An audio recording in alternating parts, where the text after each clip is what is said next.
Chit fund মামলা 13 বছর বাদে ত্রিপুরার এক চিটফান্ড কর্তাকে গ্রেপ্তার করল সিবিআই। বুধবার পশ্চিমবঙ্গের কলকাতা থেকে সিবিআই গ্রেপ্তার করেছে সঞ্জীব চক্রবর্তীকে।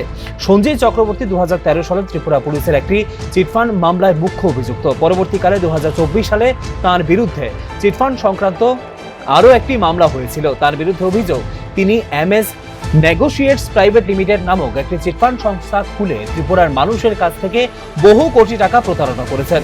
সঞ্জীব চক্রবর্তী সেই চিটফান্ড সংস্থার CMD ছিলেন।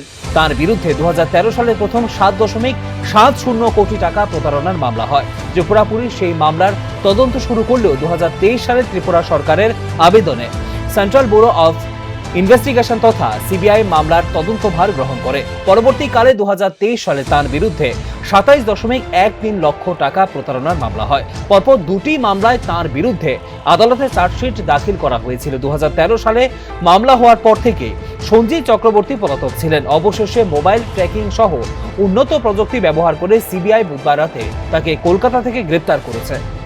খুব শীঘ্রই তাকে কলকাতা আদালতে হাজির করে ট্রানজিট রিমান্ড নিয়ে ত্রিপুরায় আনা হবে বলে জানা গেছে। Bureau report, news now.